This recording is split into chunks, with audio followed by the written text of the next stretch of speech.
Darren Ravel from Cllct TV here with Cllct's Ben Burrows, and we were talking about the NFL draft, and there is only one guy, because I love polarizing figures, to talk about, and that is Shedeur Sanders, quarterback from Colorado, Deion's son, who could go two or maybe not in the first round, which is obviously that's the great drama. Now, I just made that up. I think he's clearly going to go in the first round, but maybe late. But we're here at Cllct, and he is the most intriguing person as far as like, would you invest in him? So Ben, tell us what the current state of the market is. Are there any people who are taking big chances, and are you surprised, or you think it's just about right?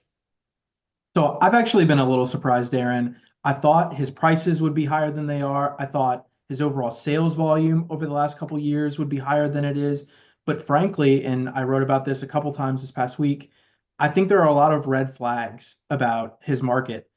His record price is, according to Car Ladders, like $5,300 I compared could to, no, hold on, hold on. I could not believe that. When you think about all the yeah, people investing in Bowman Chromes, the baseball market and the football market are like boom, because you'd think there'd be a couple people who'd be like, I'd pay 10, 15, 20,000 for his number one card.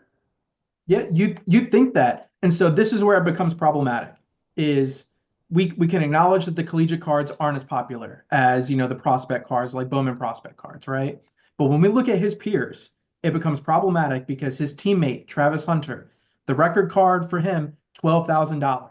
If we look at peers across other sports, Paige Beckers, her recent record, $32,000. If we look at Cooper Flag, and it's certainly not apples to apples with Cooper Flag, but his record price is over $80,000, and that's not for his key collegiate card. Those cards just recently come out and are still headed to auction at some point. I think we could see a six-figure sale for Cooper Flag, and Shedeur Sanders is sitting at 5K, It's so $5,300. weird because why wouldn't a couple people battle and find an opportunity? Like, even, I am the kind of like go against the grain. It's Yeah. almost like with as many people thinking about investing in baseball rookies and this and that, you would think 5,000 in this market is shocking. Yeah. Uh, so it is very surprising. Now, how much of that has to do with he doesn't have a good card? So I think that is part of it. Okay. That is part of it. The collegiate cards traditionally have not performed as well as professional cards. That will probably always be the case. Just objectively, we can say that. But there's enough evidence to tell us with the Cooper Flag sales, with the Paige Becker sales, with Cllct sales, with Travis Hunter sales, Cam Ward, who's the expected number one pick, and I would argue is significantly less popular than Sanders. He's got a $5,000 sale. So I think you could look at this and say it's a bunch of cards that are not going to be long-term huge winners. But we've seen evidence for other players that these cards can still be popular. I think the bigger factor for Sanders is that, like what you mentioned at the top of the video, he's got a famous father. How much of the media attention for Shedeur has been manufactured by Colorado and Deion Sanders being the coach, and how much of it has been the fact that he's a really good quarterback? Collectors are so much more nuanced than casual fans. You've got to be great on the field. You've got to be super likable. And then you can ask somebody like Shaq. Sometimes that's not enough. His card market decades later is not super robust.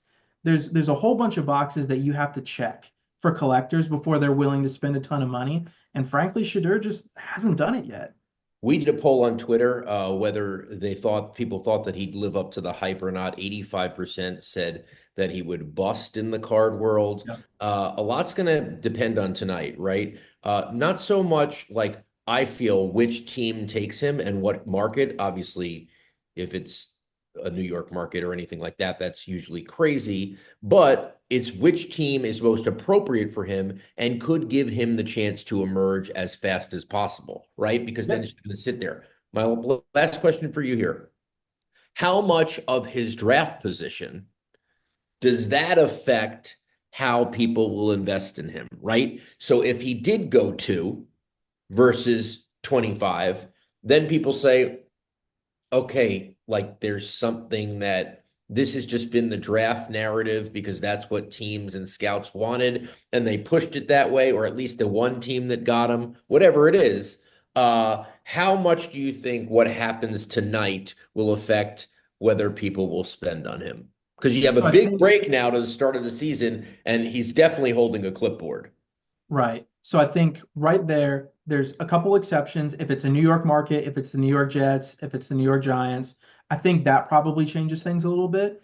Beyond that, I think collectors are strictly going to look at the fit much more so than the actual draft slot. And we have examples of that previously where CJ Stroud, he goes to a team that has some pieces around him. He's immediately able to succeed. Then we look at Bryce Young, who is the number one overall pick. And he went to a franchise that has been a dumpster fire over the last several years. And his market, though it picked back up at the end of last year, almost immediately tanked because the Panthers were horrific.